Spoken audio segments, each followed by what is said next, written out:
I was just hoping you could talk to me a little bit about Scotty, who he is, and what he brings to this team. Well, I think Scott is amazing. The mere fact that he's been a power forward all his life, and he's adjusting so well to being the point guard on our team. You see him physically. You say, well, he can dribble it, and he looked like he's handling the ball. But most of the point guards at this level are guys who have played point guard since they were 5, 6, 7, 8, 9 years old. And when you're in that position, you have instincts that you develop over a long period of time because that's what you do. That's what your skill set says you're supposed to do, and you grow up with that in mind. So to be able to transition from being a interior player, a physical energy guy that rebounds and defends and dunks the ball and blocks shots, the transition to being a guy who the ball's in your hands when the game's on the line, is just a tremendous transition that he's making seamlessly. And that's a little different than what you normally can expect. And so no one's questioning it because it seems to be, he looks so natural at that position. When you think about the decisions you have to make in 0.5 seconds as to who catches the ball and better, is it a bounce pass, is it a lob pass, is he a standing shooter, is he a guy who attacks closeouts? Do I instinctively, do I see the whole floor? Your eyes got to be like a camera. You got to be able to see all over the floor. So for him to be where he is, and then is miraculous as I see it. And then plus the fact that he still is growing into the position, and he has a lot more room for improvement. So I think before the year's over, you're gonna see a finished product. Right now, he's still learning and growing. And he's the thing that separates him. He's so humble that he's always leaning on Evans and asking questions, and him and the other players on the team to make sure that he is fulfilling his responsibilities. And he's a fast learner. He picks up everything very well. And when you're in that position, you not only have to know what you're supposed to do, you're supposed to learn what the other 4 positions are supposed to be doing as well. So I always say the cake's still in the oven, but it's rising, no doubt about that. We'll go to Chris Nee. Good morning, Coach. I was wondering about Tenor. Can you just talk about his development, how he's getting more comfortable? I know he got here late and he's having to learn in real time, but obviously he's become a bigger piece for you guys off the bench here in recent weeks. Well, but he probably had the farthest transition than any of the other players because of the level that he played at up in Canada. It's almost like Division III ball. And so he was always the tallest guy on the court. He never really had to exert himself just from a physicality standpoint. So it was a tremendous transition for him, being in the weight room and playing against stronger physical guys. And then also being a guy who now, just because you're 7 foot, it doesn't necessarily mean that you're supposed to get everything around the basket. So now it's a transition for him. And he's still learning, but to his credit, his attitude's been so good. He's worked so hard. He's taken coaching and he's been pushed and challenged on a regular basis. And I still think that he's still a work in progress. But I like what I see.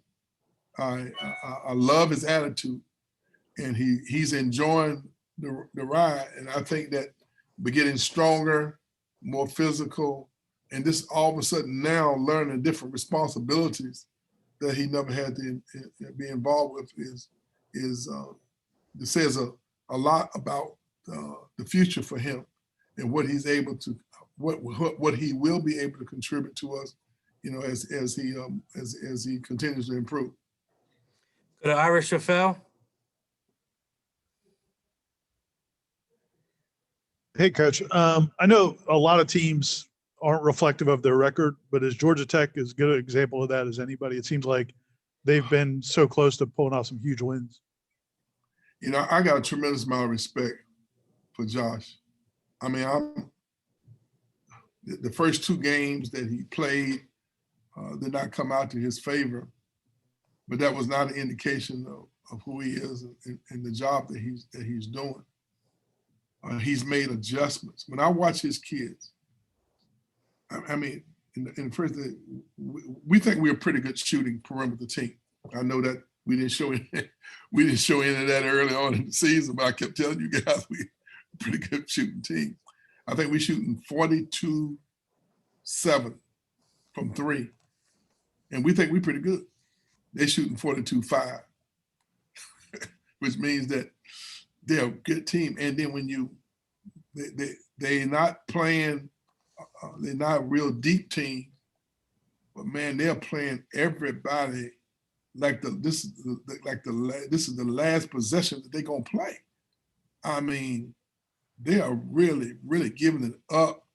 And you watch their body language and their eyes, and they're so intense, and they're playing hard, and they're running fast and quick. And I'm just so impressed with the job he's done, you know, with how those kids are playing. And I mean, I'm watching the Virginia game. You don't know who's going to win it. I mean, that's what they've done, with the exception of those two games. And you know, you're not always going to play great. And we have a couple of games we like to have back. and to be honest with you, we deserve to lose those games. We didn't play well enough to win those games. I have no excuses. I can't. You know, we didn't deserve to win them. But we all go through that every year. Every coach will tell you there are going to be a couple of games where sometimes you play better than what you think you're going to play, and sometimes you just don't have it. And I think that early on, people put them in a certain category, but they're not in that category now by any stretch of the imagination. We know that we going in there on Saturday. We know what we're up against. Now, I went back and watched the game again last night that we played here, and I think we were up like 15 points.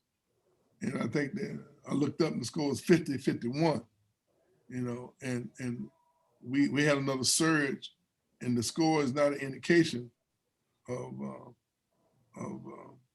how close that game was in the latter stages of the game.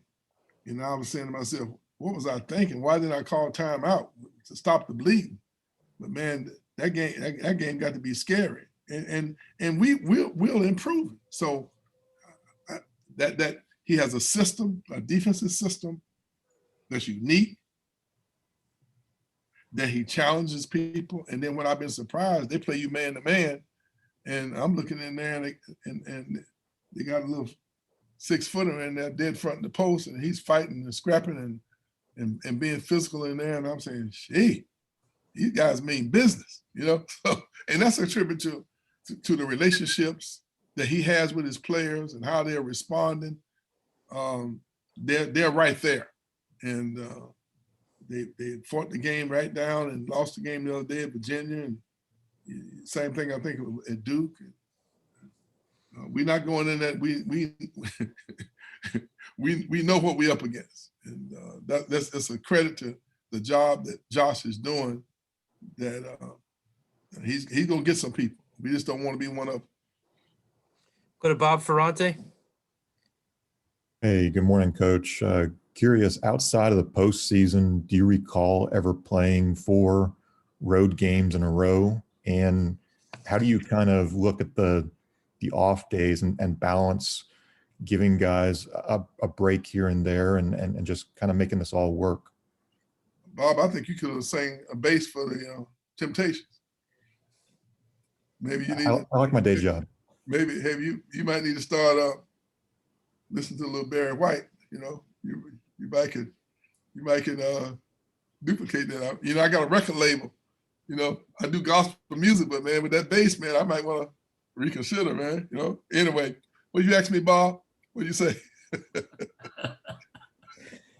And not counting the postseason, have you ever played 4 straight road games? And then how do you kind of work on that day-to-day schedule as far as, you know, just balancing time off and rest and recovery? We had planned to have that day off. You need a break. You know, it's always amazing to me when I got a tremendous amount of respect for what they do in the NBA, because they'll be in Dallas on Tuesday and playing in Chicago on Wednesday and flying. I mean, it's challenging.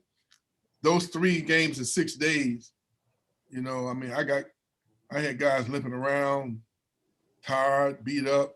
I mean, we got through that stretch, and I can't imagine 4 games on the road. You know, the game in Pittsburgh never should have been canceled. You know, we met all the protocol, and for whatever reason, you know, they came up with some type of something that it didn't work out for whatever reason. And the game should have been played on the date that it was scheduled for. There was no reason that we couldn't do that. And so now we face some situations instead of having that day. Now we gotta travel, but that's what it is. And I'm not gonna complain about it. We're just gonna get through it. And I'm not even gonna worry about the 4th game. I'm gonna worry only about Georgia Tech. If you start worrying about those things you can't control, you're gonna do less about what you can control. And to have to go through that, let's just see what happens. You know, I imagine everybody goes through a period where they don't like the circumstances they're dealing with.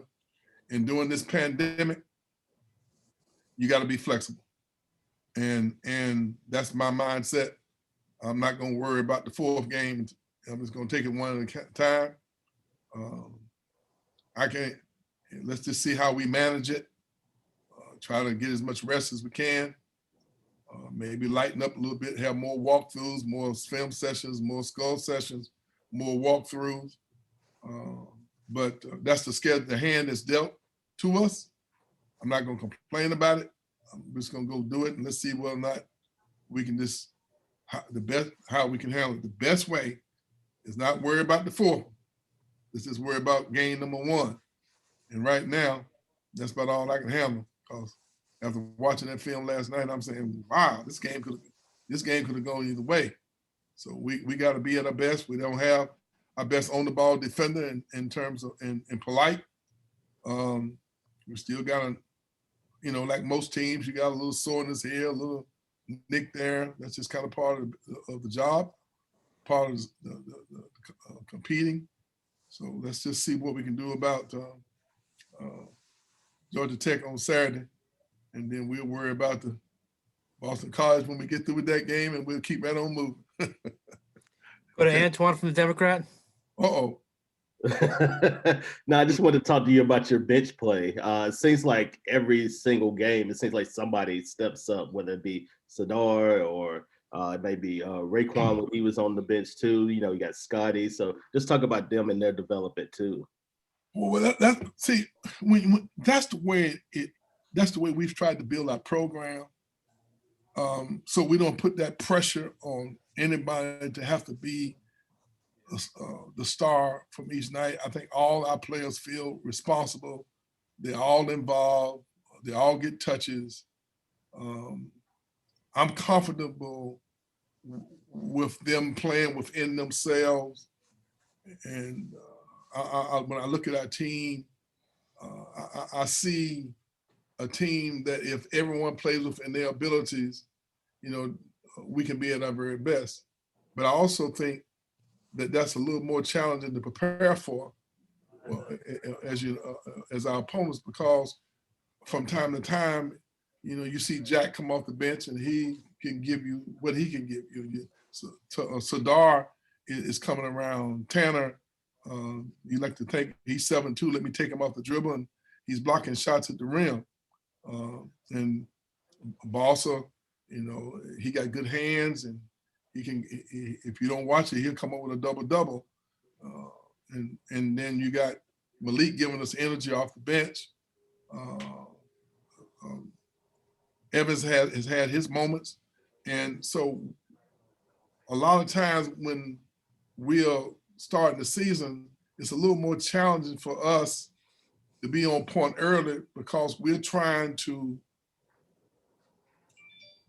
develop a working unit that allows us to utilize the full complement of our team in order to be at our best. And so sometimes it takes us longer to get in sync, because that's the way that's our philosophy. That's the way we gonna play. we're not quite there yet.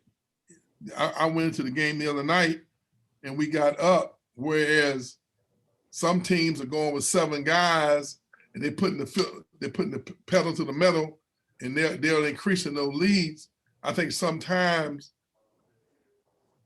I'm trying to develop a whole unit of guys looking toward the future and still trying to win games. Probably if I had went a little bit longer with veterans, maybe I could extend our lead. But then I'm trying to get Tenor, I'm trying to get Jack and Sadar confident in what they're doing, so that we can be at our best, hopefully, as we go through the remainder of the season. So the development of the quality of our depth is very important to us. And I say many times, a lot of people win games 1 through 5. We want to make sure that we are strong 6 to 11, and that's the strength of our team. And it's a little different philosophy. It's more like, I always tell people, I grew up watching Red Auerbach win 9 straight NBA titles, and he used the full complement of all his players.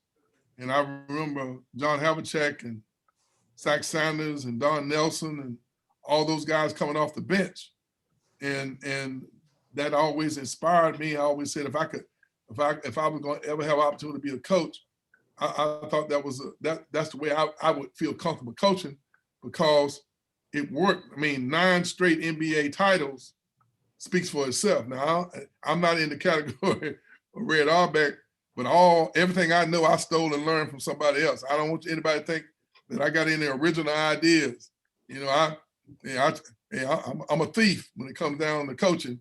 If I see it and I feel good about it, then I'm gonna think about it and try to implement it. So we're comfortable with the way we play, and it's a combination of a whole lot of people. And I need to send everybody a little piece of the Coach of the Year award, because Lake Kelly, Joe Hall, Eddie Sutton, Red Auerbach, Bobby Knight, and a whole lot of other folks that I've stole philosophies from.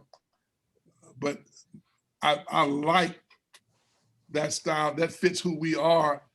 And you're 100% right. We have guys that we're still trying to groom, so that when those moments come, that they can give us their best contributions. Guys, unless we have any more questions, Ben, here we go. Quick question from you. Hey, Coach, I just wanted to ask you, with all the new additions this year and with all the challenges that this year's thrown at everyone, how's MJ stood out as a leader on this team? Well, MJ is so very focused.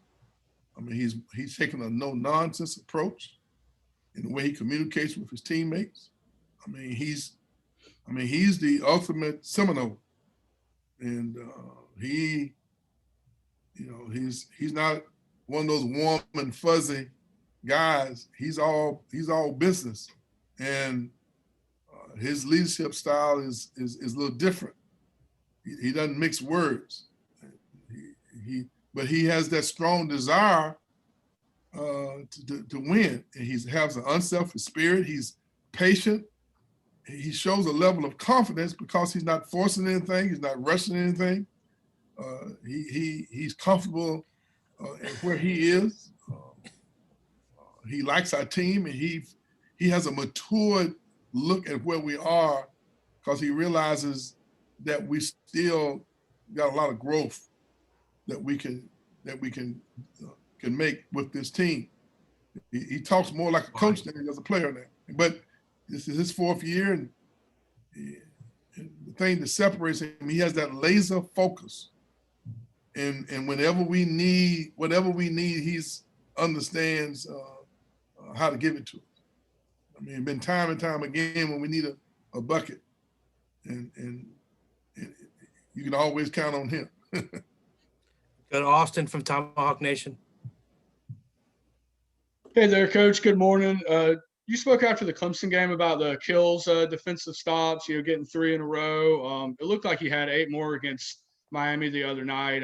How crucial is that to winning games in the ACC? Well, that's important to us because it gives the guys a focus, all the time. When you can get those stops, you get more opportunities to push the ball, you get deflections, you get steals, you get out in transition. And the energy that you got to expend to do that works well for us with the quality of depth that we have. So it energizes our guys and it gives them something to shoot for.